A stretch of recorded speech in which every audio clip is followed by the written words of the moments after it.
കിൻഡർഗാർട്ടൻ്റെ last day കഴിയുമ്പോൾ ഭയങ്കര വിഷമമായിരുന്നു കേട്ടോ. കാരണം ഒരു കാലഘട്ടം കഴിഞ്ഞിട്ട് പുതിയൊരു തുടക്കത്തിലേക്ക് പോവുമായിരുന്നല്ലോ.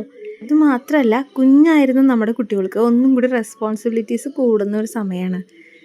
മുന്നേ എന്ന് പറഞ്ഞു കഴിഞ്ഞാൽ ഒരു ബട്ടർഫ്ലൈസ് പോലെ പാറി നടക്കുകയാണ്. ഇനി ഒത്തിരി ഹോംവർക്ക് ഉണ്ടാവും, മറ്റുള്ള കാര്യങ്ങളുണ്ടാവും, വൈകുന്നേരം വരെ സ്കൂളും ഉണ്ട്.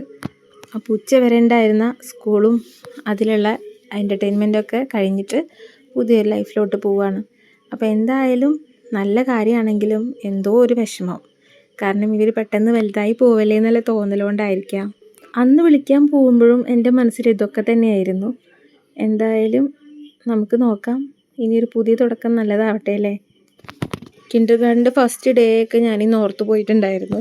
എന്തായാലും അവിടെ എത്തിയപ്പോഴും സ്കൂൾ കാണുമ്പോഴൊക്കെ ഒരു പ്രത്യേകത. കാരണം ഇതിങ്ങനെ ഓപ്പൺ ആയിട്ട് ഇനി നമ്മുടെ മുന്നിലില്ല. അപ്പോൾ എന്തൊക്കെയായാലും ഇന്ന് കൈ നിറയെ ഗിഫ്റ്റും കൊണ്ടാണ് വന്നിട്ടുണ്ടായിരുന്നത്. പിള്ളേരൊക്കെ പരസ്പരം ഗിഫ്റ്റൊക്കെ എക്സ്ചേഞ്ച് ചെയ്തിട്ടുണ്ടായിരുന്നു. കൈ നിറയെ ക്യാൻഡീസും മറ്റുള്ള ഗിഫ്റ്റുകളൊക്കെ കിട്ടിയിട്ടാണ് വന്നിട്ടുണ്ടായിരുന്നത്. അങ്ങനെ ഈശാനൂട്ടും കല്ലുമ്മൂക്കും എല്ലാം ഷെയർ ചെയ്തു. അങ്ങനെ ഇന്ന് വലിയ അടിയും കാര്യങ്ങളൊന്നും ഇല്ലാണ്ട് ഞങ്ങൾ തിരിച്ചു വന്നു. അപ്പോഴും ഞാനൊരു ഫോട്ടോ എടുത്തു കേട്ടോ സ്കൂളിൻ്റെ മുന്നിൽ വെച്ചിട്ട്. നമുക്ക് ഇവർ വലുതായി കഴിഞ്ഞിട്ടൊക്കെ ഭയങ്കര മെമ്മറീസ് ആയിരിക്കും. അങ്ങനെ ഞങ്ങൾ സ്കൂളിനോട് ടാറ്റ ബൈ ബൈ പറഞ്ഞ് വന്നു കേട്ടോ. ഇപ്പം എൻ്റെ മനസ്സ് പോലെയാണ് ഈ വാട്ടർ ഫൗണ്ടെയിൻ എന്ന് എനിക്ക് തോന്നിപ്പോയി.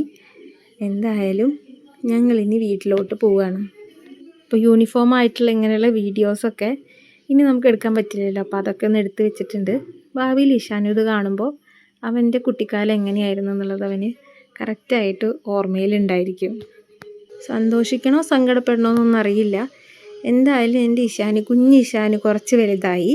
ഇനി നമുക്കൊരു പുതിയ തുടക്കവുമായിട്ട് വീണ്ടും കാണാം കേട്ടോ.